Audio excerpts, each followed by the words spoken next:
तर उद्धव ठाकरेंकडून सांगलीतून चंद्रहार पाटलांची उमेदवारी जाहीर करण्यात आली आहे। काँग्रेसचा दावा असताना उद्धव ठाकरेंकडून सांगलीच्या सभेत उमेदवारीची घोषणा करण्यात आलेली आहे।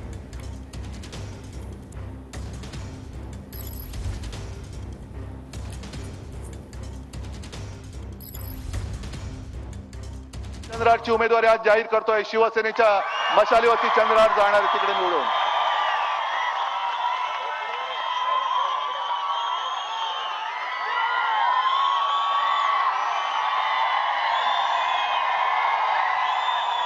हा मर्द तुम्हाला दिलेला आहे, हा मर्द तुमच्यासाठी लढायला उतरलेला आहे, पण याला जिंकून देण्याचा मर्दपणा तुम्हाला दाखवावा लागेल। सांगलीकरांना सांगावं लागेल की आम्ही पण मर्द आहोत। पैलवान चंद्रहार पाटील यांच्या उमेदवारीची घोषणा आज उद्धव ठाकरे यांनी केलेली आहे आणि या घोषणेनंतर चंद्रहार पाटील आपल्या सोबत आहेत। बोलूयात काय त्यांचं नेमकं म्हणणं आहे, काय सांगाल? आज उमेदवारीची घोषणा झालेली आहे। आज उद्धव साहेबांनी जो माझ्यावर विश्वास दाखवलाय, पक्षप्रमुखांनी, आदरणीय संजय राऊत साहेब असतील आणि महाविकास आघाडीतील सर्व प्रमुख नेत्यांनी जो माझ्यावर विश्वास दाखवलाय, काँग्रेस पक्ष असेल, राष्ट्रवादी काँग्रेस पक्ष असेल, खरं मी त्या सर्व नेते मंडळींचे आभार मानतो। कारण माझ्यासारख्या एका शेतकऱ्याच्या मुलावर जो एवढा मोठा विश्वास जो दाखवलेला आहे, तो मी खरं महाविकास आघाडीला सार्थ करून दाखवेन।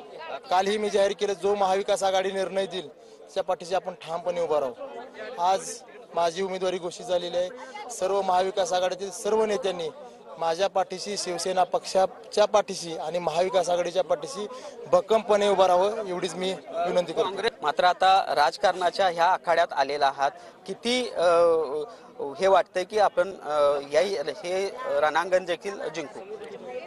कुस्ती राजकीय असो किंवा मातीतली कुस्ती असो, ह्या दोन्ही कुस्तीमध्ये मी यशस्वी झालेलो आहे। राजकारण काय माझ्यासाठी नवीन नाही।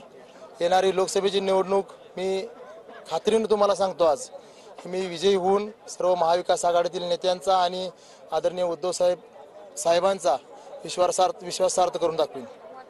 सुनील काटकर, भूषण पाटील, TV9 मराठी, मिरज।